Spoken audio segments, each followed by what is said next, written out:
And afternoon, ladies and gentlemen. Joe at Jonah Cigars back for another live stream interview, and this time I have got Brandon with Apostate Cigars. We'll go ahead and bring him on. He is waiting in the wings. Brandon, welcome very much for thank you very much for joining us here at the Jonah Cigar Channel. How are you doing today? Doing fantastic, man. Thanks for bringing me on. I'm excited. Absolutely. I always love getting newer cigar companies on for an interview. You guys have been around since what, 20, is that correct? We formed the company in 2020. Yeah, man. Cigars officially with the pandemic and everything, and production. Cigars hit the shelves in December of 2021. But we've been working on blends and stuff since 2020. Yeah. Cool. So I smoked one of yours last night while I was just kind of winding down from the Easter holiday, and today I'm smoking the Deseret. Why don't you tell us a little bit about this very handsome-looking cigar that I'm about to light up right here? Absolutely, yeah, man. I'm actually smoking the same thing right now. So the Deseret, if you, and we can get into it, but our branding and our blends all kind of call back to a little bit of, call it mythology, call it belief system, whatever you will, from our Mormon upbringing, right? Deseret is a term that comes from the Book of Mormon, and it originally referred to a honeybee. And here in the state of Utah, it's known as the beehive state. It's a symbol of being industrious and hardworking. So we decided when we were naming the cigars to pay homage to the beehive state, the territory of Deseret, as it was called before it came a state. If you look at the cigar, you see the accented Connecticut bands on there, and then it's got a pigtail cap that kind of comes up a little bit like a stinger, doing a little bit of like a honeybee vibe there, just to, you know, add a little look to the name. Yeah.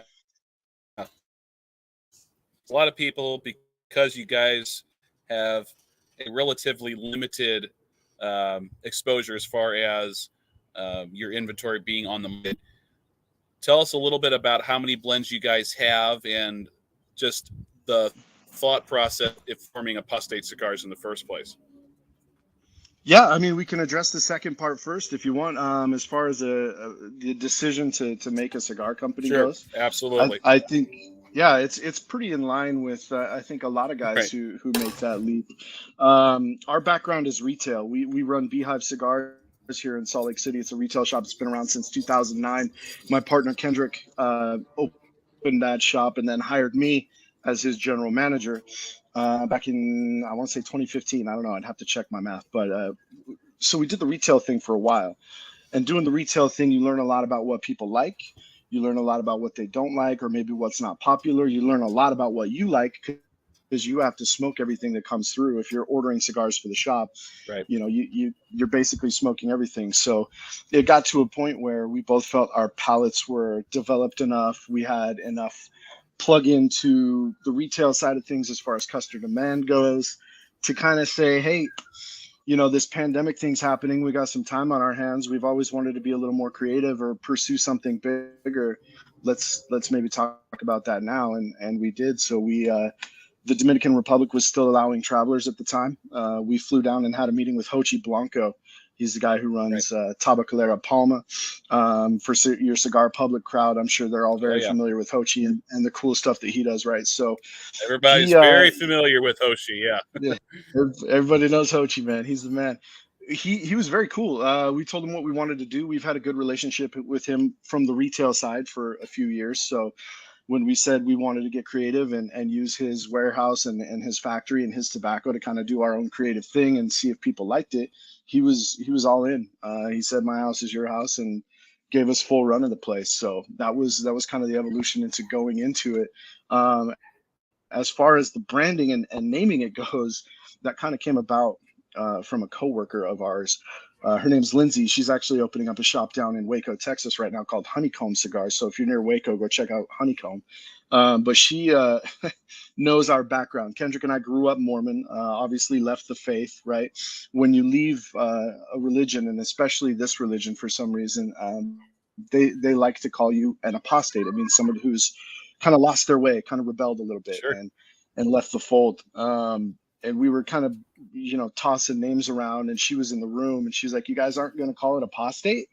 And we were like, "Actually, yeah, that's 100% what we're going to call it." So, and that helped us creatively too. Like, once you've got the name and you know that that's the vibe you're looking for, that helped us. Like, well, dude, yeah, let's lean into that. You know what I mean? We're Apostates. We're selling cigars in Utah. We're the only cigar manufacturer in Utah. They call us Apostate. Let's lean into who we are and who we were. You know what I mean? So everything in our lineup, we have 4 blends on the market right now. Our Sumatra Habano is called the Initiatory. Our Deseret Maduro. We've got Liahona is our Connecticut, and then the Feathered Serpent is our Candela. Those are the 4 on the market right now. They all have some kind of tie-in with Mormon mythology a little bit. So that's where that all comes from. Yeah, and I definitely noticed my limited limited knowledge of anything Mormon. The one thing I did notice was the angel trumpet statue. I did recognize that for sure. I knew that came from Mormonism for sure. So so that's the thing. If you look at the band, you've got 8 symbols on there. Every symbol on the band is tied to one cigar in the core line. So that tells you right there that we're going to have 8 blends in the core line, each one represented by one of the symbols that spell out Apostate. Yeah, and that angel on top, known as the Angel Moroni, that will be our 7th blend. That'll be called Moroni's Trumpet. We have not blended it yet, but we're looking forward to it. Very, very cool. So you have your background in retail. Like a lot of people, you found yourself with a lot of time during the pandemic that you wanted to do something a little bit more creative, a little bit more productive. Let's use this downtime well. So you start your own brand. How involved were you?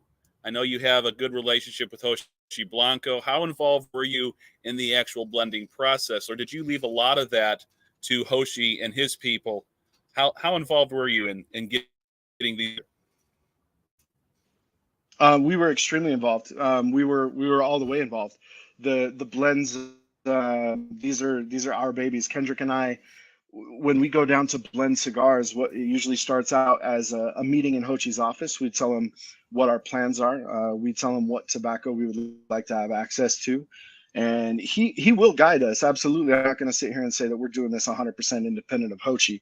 He will say, okay, cool. You had that leaf in mind for that flavor. That's cool. Try this too. Make sure you don't, so he'll lay out options for us to help get us in the direction. But when it comes to final blends, that's Kendrick and I back there in the rolling room with their master blender, with Jose Manuel, Hochi's son, and the 4 of us just kind of standing around smoking each individual leaf, trying to make sure everything's dialed in exactly the way we want it. We are as involved in the blending as you possibly could be. Yeah. So are all of Apostate's blends then, are they all produced at Tabacalera Palma? Yes, right now the core line will all be produced by Hochi. We've got some ideas floating around and some other possibilities for, like limited edition or event only or, yearly release kind of stuff that we would like to get creative and maybe involve other people, but none of that is in production yet. So those are just conversations that are happening.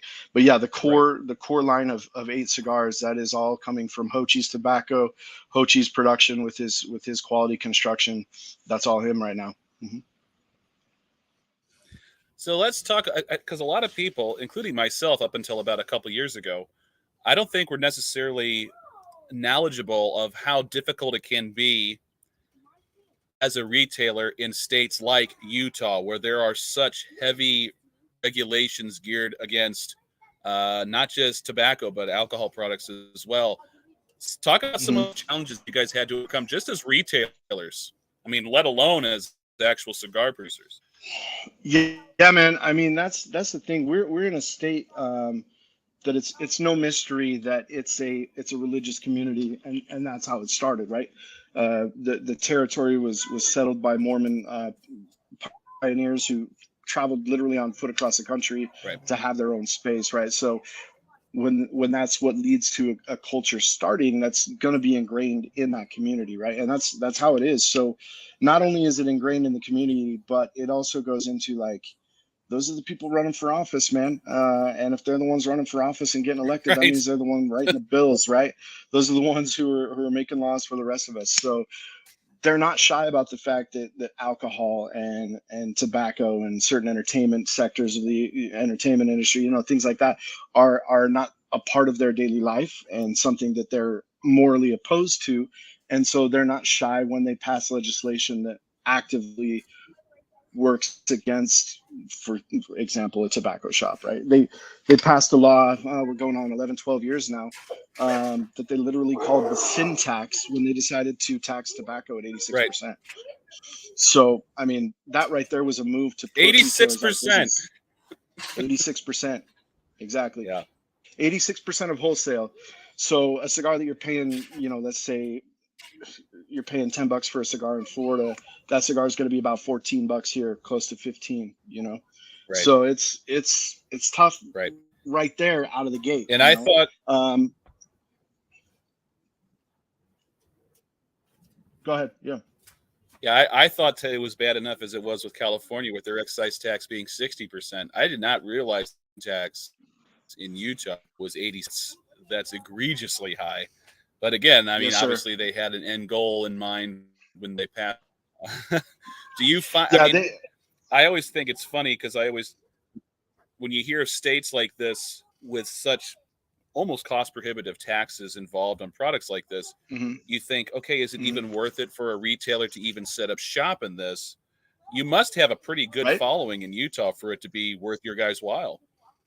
Absolutely. So that's where you, as a retailer, have to do the work, right? If the state is going to come right out of the gate and say, hey, look, you got to pay to play.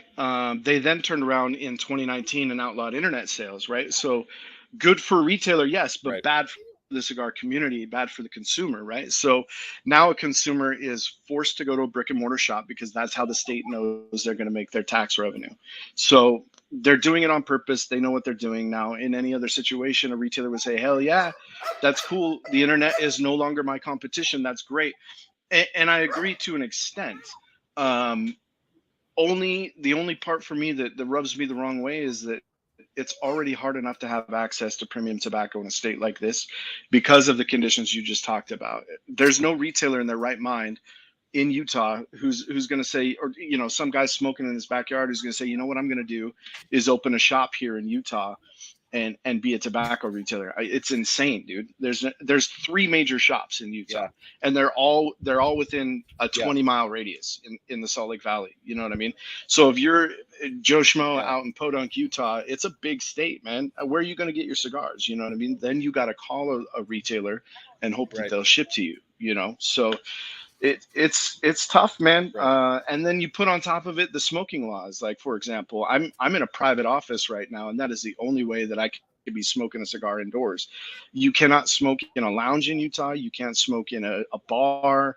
There's no commercial space where you can go and be a cigar smoker in Utah. You got to find a park bench. You know what I mean? You got to find your front porch. You got to walk your dog. You got to, there's no support for actual community in the tobacco world in a state like this. So retailers are posed with the challenge of providing an experience, right? So at that point, it's on the retailer to say, okay, it's hard enough. You're going to walk through our door. If I give you mediocre customer service, you're probably just going to say, fuck it altogether, right? So it's on the retailer to provide an experience. And that's why Beehive has taken great pains to make sure they have the most knowledgeable staff, that they've got the biggest inventory, the biggest walk-in humidor. If we don't have something you like, odds are we're going to try and get it for you. We want you to leave Beehive with your questions answered and with something you're looking forward to smoking. And even with the 86% tax, we want to make you feel like you got your money's worth. And that's really all you can do. So to answer your question, yeah, we do have a great following. And I would say all 3 shops here in the Valley who are doing well, who are selling premium cigars on a regular basis, are doing the same thing. They're trying as hard as they can to make sure the customer gets a good experience. Yeah. So I'm assuming, I mean, not to get too personal in the background here, but with you coming up in the Mormon faith, when you left it, I mean, does does this leave family strains as a reality in your life, or is this something that's not really an Yes and no. I think there are, and no question is unsafe. By the way, we're good here. I'm an open book, dude. But we're good. My parents are good. My siblings are good. Everybody's really understanding. As far as extended family goes, you never know. I'm sure there's an uncle or an aunt out there shaking their right? head. That's fine. You know what I mean? We don't get Christmas cards, so it's fine. It's all good. They're pretty supportive. I, I, it is one thing though, you know, when I left, the people who were like your neighbors and your former classmates, your coworkers, stuff like Right. that. That's the part of the community that's a little more ready to turn their back on you, so to speak. They're a little more ready to write you off, you know? Right. Which is ironic in a lot of ways. I just It's want to super point out ironic, man. the. I just want to point out excellent the construction is on this one. This has had an excellent draw. The ash is just beautiful. Yeah. Razor sharp burn, stack of dimes. So hats to the Yeah, we've got with. They're really doing some good stuff down there. hell yeah, we've got a great binder on that cigar. The Dominican Piloto binder that we're using on there is really thick, hardy binder, and it leads the ash on there for a long time. I've even tried to tap the ash off, and it won't come off when I'm tapping it. There are people using that one for Yeah. their long ash competitions, you know. Oh yeah. Right. All right. So let's talk a little bit about when you are putting together a blend. How long did the first few that put together? How long was that process? Did it take months, weeks? I think a lot of people are, especially now, more and more consumers are very much curious about the actual process of actually creating these things. And I've always curious because I know certain blends take longer than others. You listen to blenders talk, well, this took me years to perfect. And obviously, you know, you started in 20, you got them out into the market in 2021. I mean, was that first 12 months all blending, or was you know, give us an idea of how long the actual blending process takes for you guys? So it comes in phases, right? The actual sitting down, selecting your tobacco, smoking through every leaf, making sure the quality's there, making sure the flavor profile is right, picking your recipe, and then getting a sample, letting the sample rest. That it comes in phases. So as far as like picking a blend, right? We have an idea of, okay, here's the theme, here's this cigar, here's the name, here's how we want it to taste, here's what we want it to look like. That all happens here in Utah in our office. We're brainstorming all the time. Right. When we get to the Dominican Republic and it's time to work, we put those ideas on the table and then we smoke and we lock it in. And we're usually, when we're blending, we're down there for a week. I don't think we've ever taken longer than a week. But it will be, you know, maybe a cigar a day, that kind of thing. We'll spend hours just tasting everything. It's not as luxurious as it sounds. You gotta take some breaks, you know. It is fun.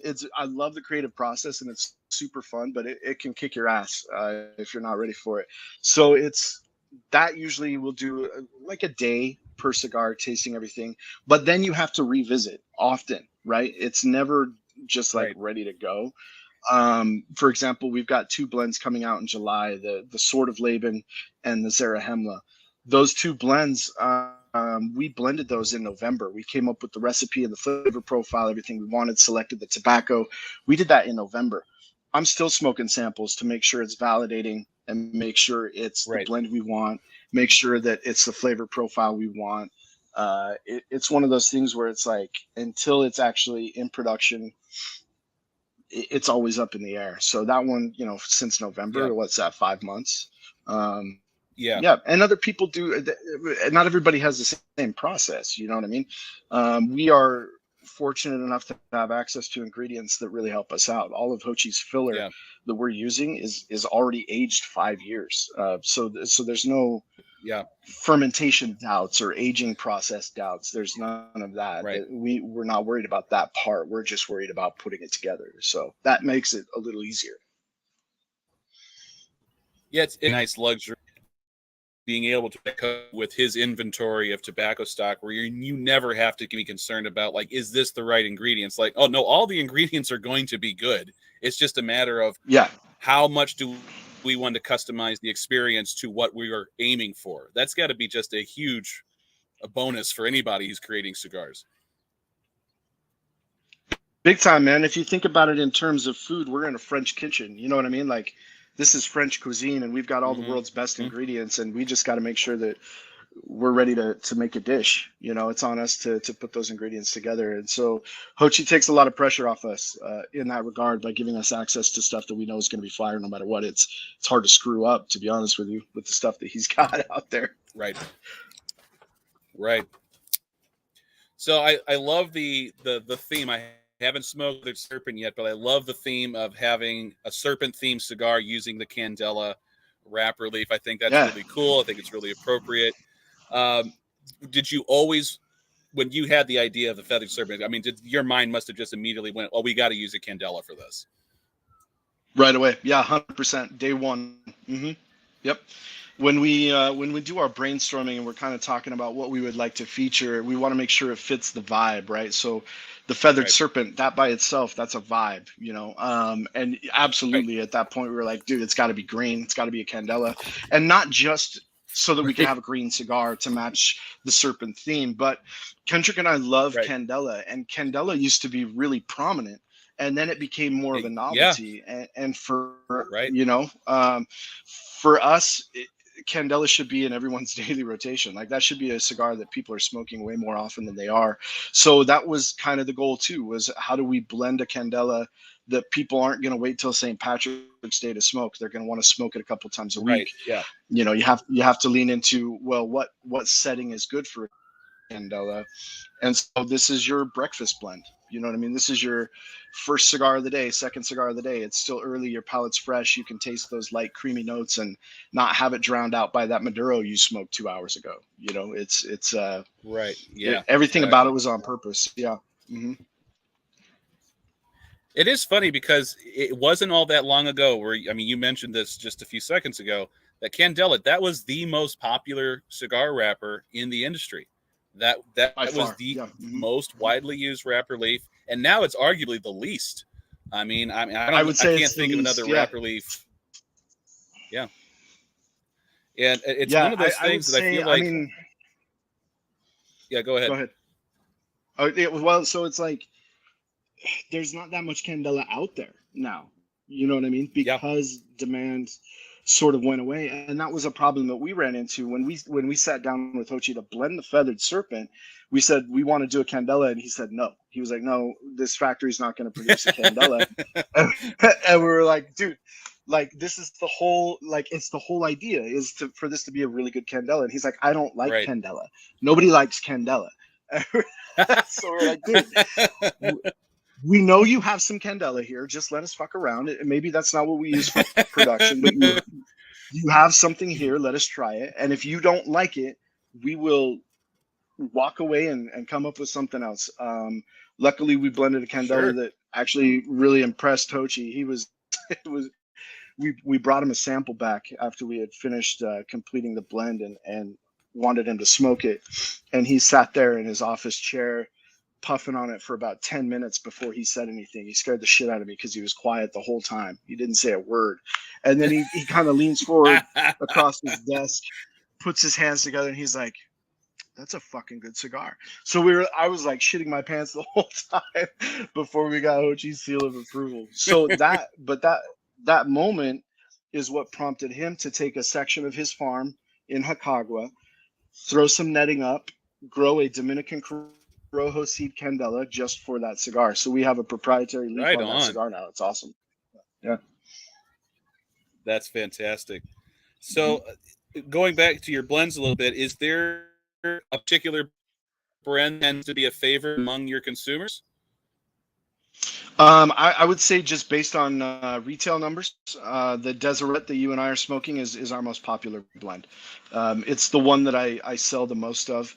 I think it lends itself to being successful because it's pretty to look at, but it's delicious. I mean, Right. you're smoking it right now. It's creamy, it's smooth, it's sweet. You get those rich Maduro Right. tones without having your ass kicked. For me, it's a dessert cigar. It's a, Right. you know, when you want something kind of different but unique, I guess is the word. It's a damn good Maduro, and everyone who picks it up comes back for more every time. And from what I'm smoking right now, I mean, it's got that deepness, that richness to the flavor that you expect from a Maduro. But you're right, it doesn't overwhelm the palate. It doesn't just kick your Mm, ass every time you puff on it. mm, It's got a little bit of mm. spice, but it's not going to knock your socks off in the spice department. It's smooth. It's got a nice buttery, creamy sort of tone to it. Really is a very good cigar. Um, Thank you. Looking forward, or rather, before let me go back to my questions here. Um, Besides Hoshi, was there anybody else in the industry that really helped you out in this process and journey you've been through? So many people. Yeah, man. That's the number one thing I love about being on this side of the table in this industry is that you would think that there would be an instant sense of competition, and there's none of that. If anything, the competition is who can help you out the most. You know what I mean? Right, It's one of those things right, where one because you know we're the biggest retailer in Utah, so we have good relationships with all these manufacturers already, and then they hear, oh, the dudes from right, Beehive are starting their own brand. We had a lot of conversations with a lot of people who are like, bro, if you need anything, let me know. right. I'm here for you if you have questions about blending. Ram Rodriguez over at El Artista. We did some sort of preliminary blending with him. We're thinking about working with him maybe on some limited edition stuff. He was already like, dude, mine is yours. Let's go. You know, on a personal level, as far as like motivation and advice and just helping me keep my head straight and stay in my lane. Matt Booth. Matt Booth has been a huge boon for me. That dude is no bullshit, and I know if I ask him a question, I'm gonna get the joke answer first, but then I'll get the real answer, and that's where the quality knowledge comes in. So yeah, I mean, too many people to name. James with Sinistro, that dude, he's I mean Yeah, he sprung for a hotel. He drove me across California, introduced me to accounts. Like James went out of his way to spend a week out of his time showing me the ropes. You know what I mean? So it's cool, man. I got a lot of good relationships in this industry, and I wouldn't trade it for anything. Everybody here is cool. I love what you said about how the biggest competition for you is who's going to help you the most. That's the best sort of competition any person in business is going to ever encounter, which is great. Yeah, What is the man. most My fun or exciting time you've had so far in this industry? Oh man, I love the trade shows. Trade shows are cool. Meeting all the retailers who show up to TPE and PCA, those are cool. The festivals are fun. We went to the Boutique Cigar Festival in Indiana back in August, and getting FaceTime with consumers. I get FaceTime with consumers on the retail side all the time, but when you're a manufacturer and you have a product to offer, and then you get to have a conversation with the guy you know is going to smoke it and spend his dollars on it, like that's cool, man. I love meeting consumers. I love meeting Right. people who enjoy our product. Uh, I had a really fun week in Florida back in October.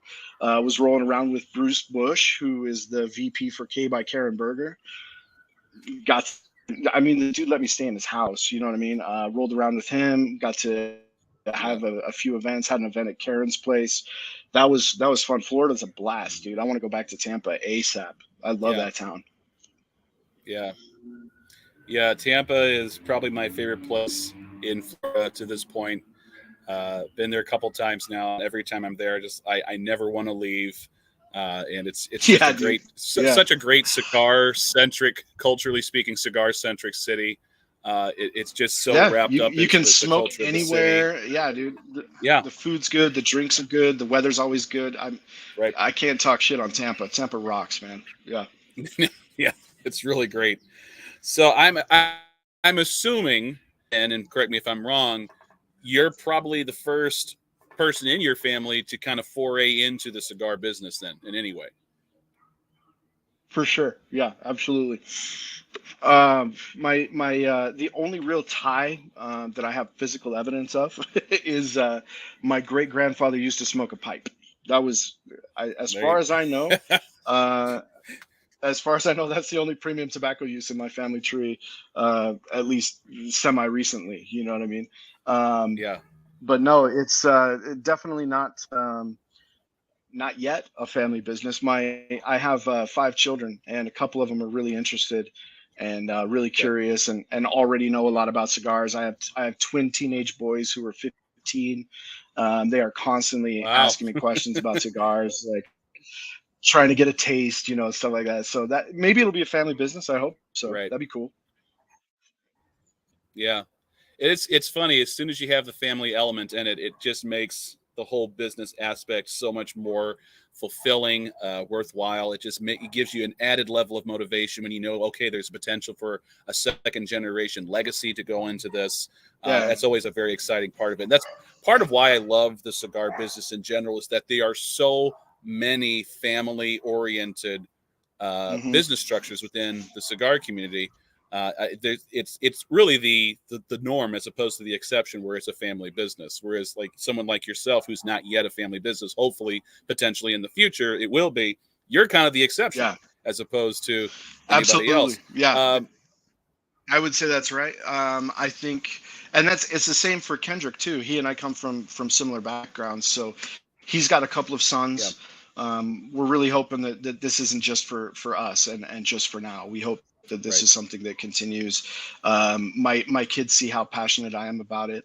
My kids enjoy right, eating food and wearing clothes that come from the sale of cigars. So they understand right, its importance in our personal life, but I want them to also see how important it is on the community side of things, and how it brings people right, together and creates experiences. That's the part that, until I can get those boys in a lounge and meeting people and right, smoking and getting the whole experience, they're not going to see that part yet. So it's something I can right, talk about, but they've got to experience it. right. Yeah. So one of my viewers right now, by the name of Rick, he's in the Utah area himself, and he's a big fan of Apostate. He actually has a very good question that I want to go Oh, ahead and awesome. ask What's you. up, Rick? He says he loves Apostate, and he had a really good question. Here, I'll put it up on the screen here.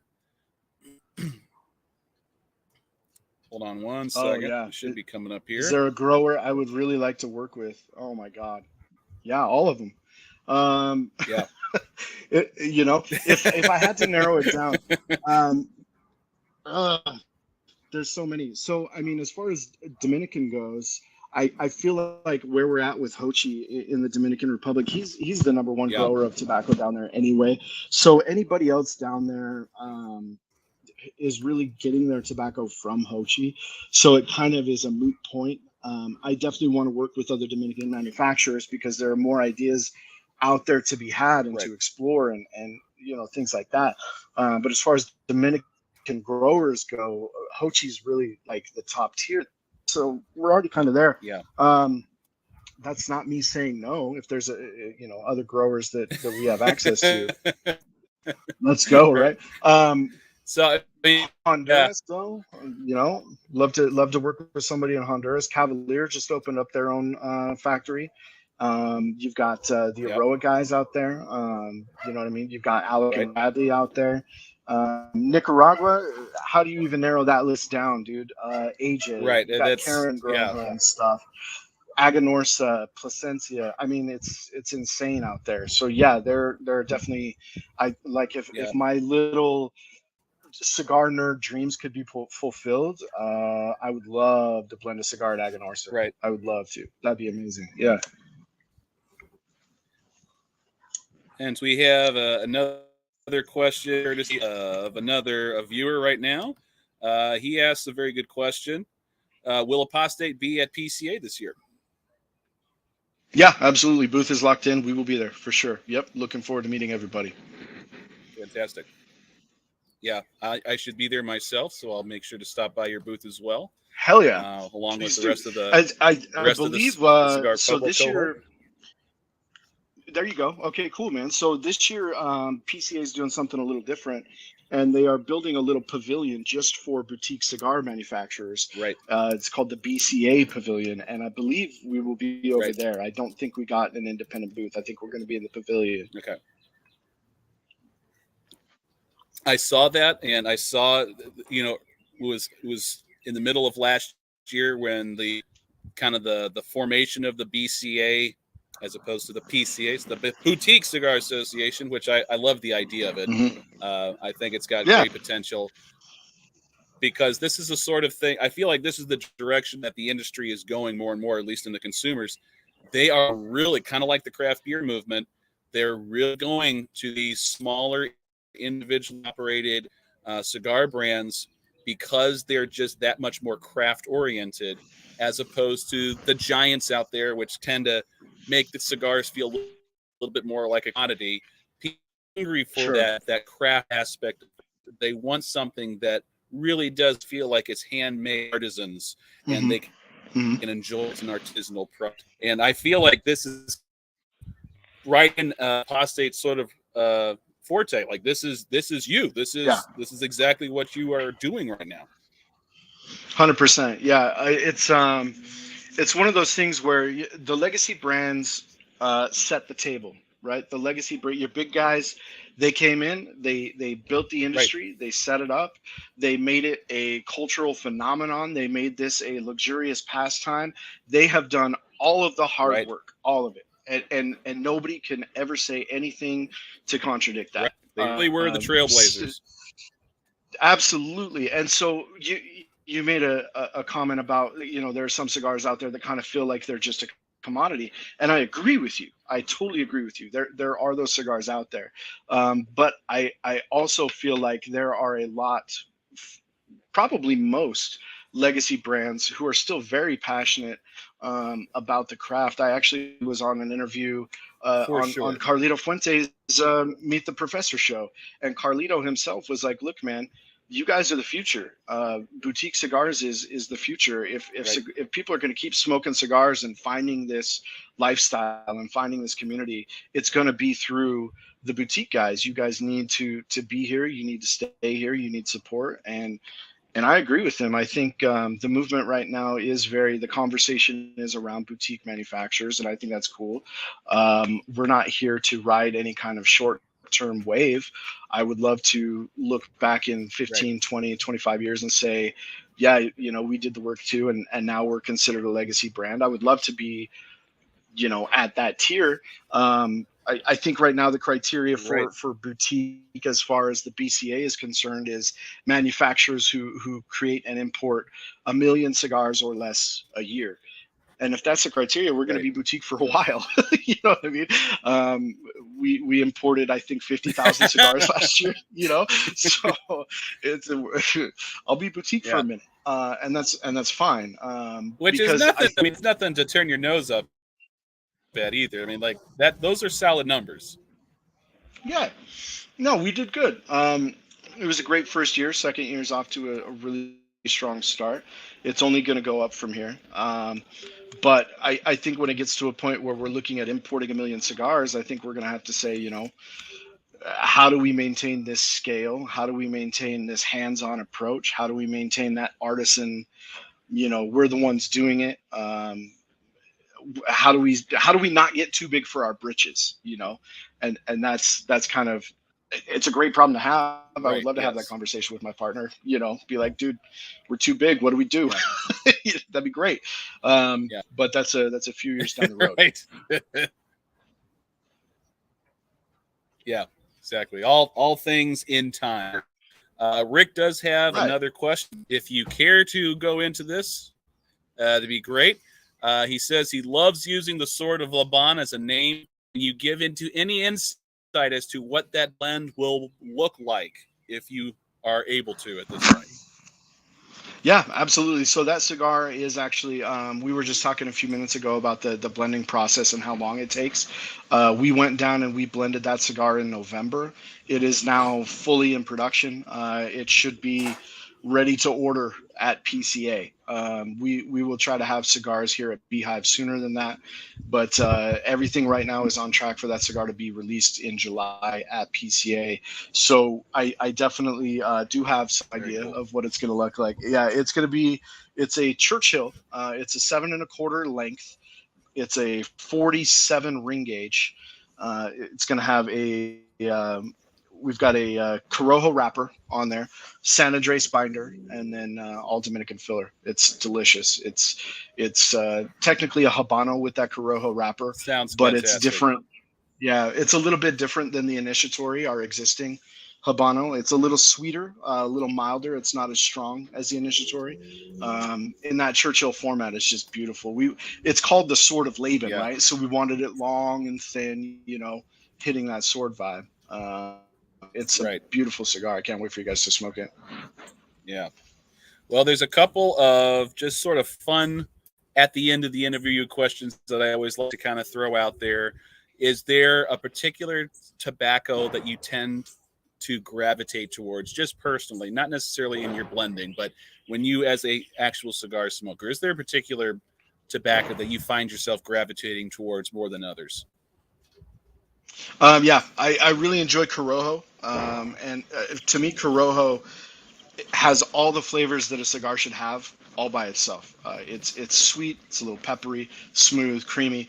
I love Corojo. Runner up would be San Andres.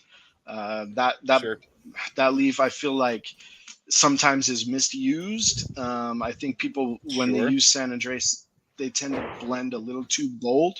I like a San Andres when it's a little more in the medium vein, so you can really taste the sweetness, get those dark chocolate notes, get those coffee notes.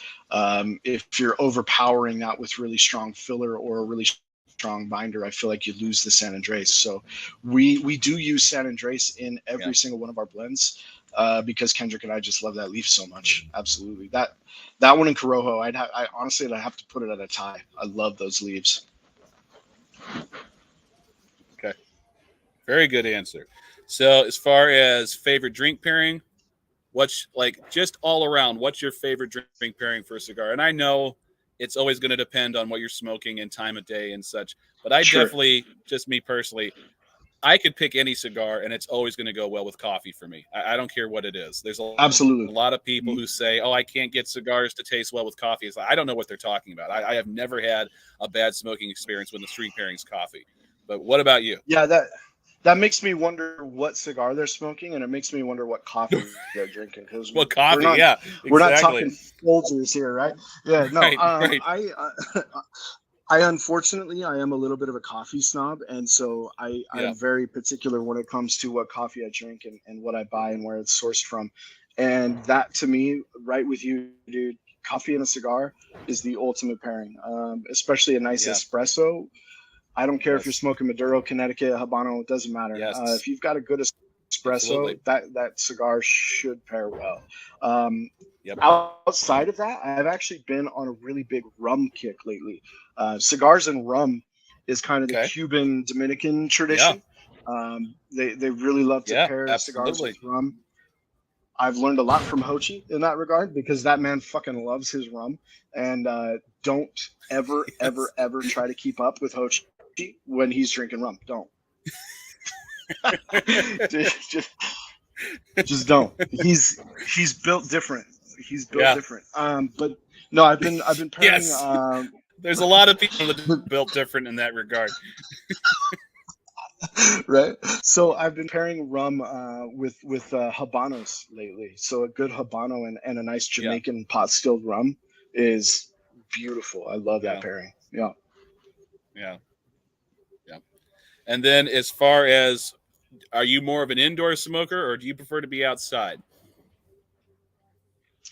Well, I'm here in Utah, and so I get about 6 months where I can smoke outside. We actually just had I had a snowstorm a week ago, and now today the snow is finally gone and melted, and it's warm outside. So I love like driving with the windows down and the music up with a lit cigar. To me, that's my meditation. There's nobody around who can fuck with me unless there's a dumbass driver on the road. But yeah, driving you know, windows down, music up, sunroof open, cigar lit, sunglasses on. Yeah, dude, I'm in heaven. I love that. I smoke indoors Yeah, most often just because that's the best way to taste a cigar. Um, but right. catch me driving anytime. Yeah.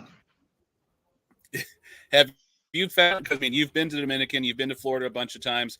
Have I've definitely noticed every time I'm in Florida, the cigars and the coffee taste different down there. It's the same cigars that I'll Yeah. smoke at home, and actually the Yep. same style coffee. They taste different down there, and I think it has something to do with just the general humidity levels that are always present in those regions. What do Hmm. you think? I 100% agree with you. It tastes the way it's supposed to taste when you're in those areas. Right. When anytime you're in a region where something is grown, it's going to taste the way it's supposed to taste. You can say that about wine, Right. coffee, anything really. Yeah. So when you're in the tropics and they're growing tobacco there, your tobacco will taste better there than it will taste when you go home. You know, especially me in Utah, I'm in a desert. You know what I mean? It's dry out here.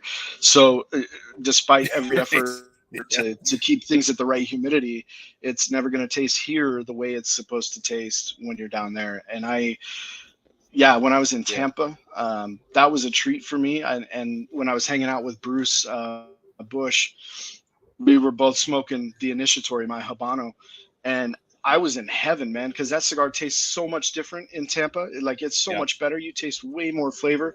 I couldn't get enough of it. He was like, dude, you're fanboying over your own cigar. I'm like, bro, it's fucking delicious, It's like man. I can't I've help never, yeah, I haven't tasted it in this humidity, in this climate, in almost a year. This is beautiful. This is exactly how it's supposed to Yeah. taste. So yeah, if you're in Right. Florida, you're spoiled. Yeah. Yep. Well, Brandon, I want to thank you for sitting down with me. It's been a great talk. If people want to learn more about Apostate Cigars, direct them to where they should go. Yeah, your best avenue right now is our social media.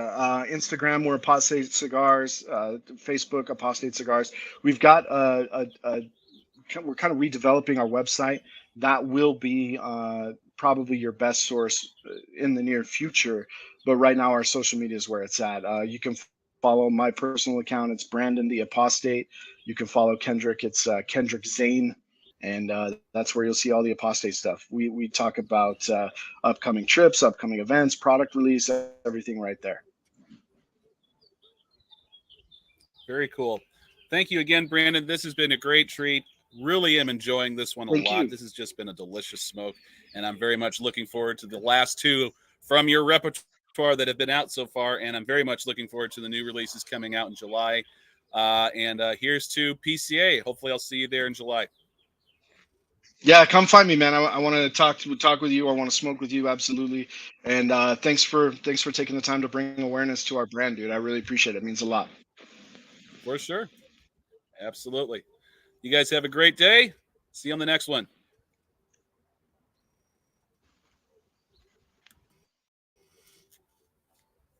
Really am enjoying this cigar immensely. This is just a really good Maduro.